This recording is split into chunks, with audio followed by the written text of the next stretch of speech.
We are back talking about blue-collar jobs for women, which are still pretty rare. My next guest has been helping women find these kind of jobs for the last 15 years in her role as program director for non-traditional jobs for women, or NEW, N-E-W, which is right here in New York City on 20th Street. Please welcome Lola Snyder. How nice to have you all. Are these jobs very rare for women? Well, they're still pretty rare. Now, Frida had mentioned that the way she got into this trade was she went walking and she saw a woman doing it. Well, of course, when we first started non-traditional employment for women 15 years ago, you could rarely find a woman on a construction site. And now you can, of course, it's getting better with each year, and we hope that by the year 2000, we'll almost not be calling it non-traditional anymore. Yeah. But we're working towards that. What's the ratio? Oh, we're still a very minute part of the construction trades, for example. We're only 2 to 7% of all the construction trades. Now, do you teach them? I mean, like, for example, Diana walked in, right? And she said, I don't know how to read a ruler. Should she have gone to you first so that she could have read the ruler? You know what I'm saying? We do. We do a wonderful comprehensive training. We teach measurement. We teach shop math. We teach shop. We teach women who've never used tools before to recognize tools, to use tools.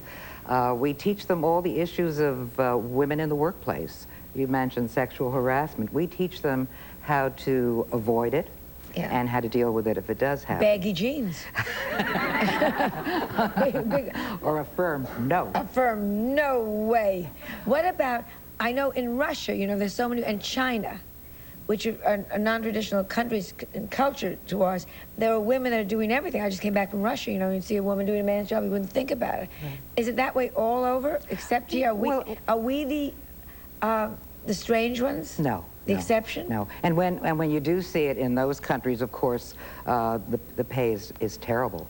And one of the main reasons women go into non-traditional jobs in this country is because they can be on a par with men. And these are the traditional male jobs that pay so well, and that's why women now have a crack at those salaries. Is there a lot of work out there? Well, our economy, you know, has been terrible, and the construction trades have been bad. But there is work. There is work. Not every man is going to be employed, not every woman is going to be employed, but that should not stop women from entering the trades. But how do you enter? I want to be a sheet metal worker. They come to you and they say, I want to be a sheet metal worker. I want to drive something. I want to be a miner. They go to you. They go through our basic blue-collar prep training. Right. And we expose them to the variety of trades, the 20 or so trades in the construction industry, jobs as utility workers. Oh, plumbers. Why couldn't a woman be a plumber? Plumbers, carpenters, cement masons. There's a slew of them.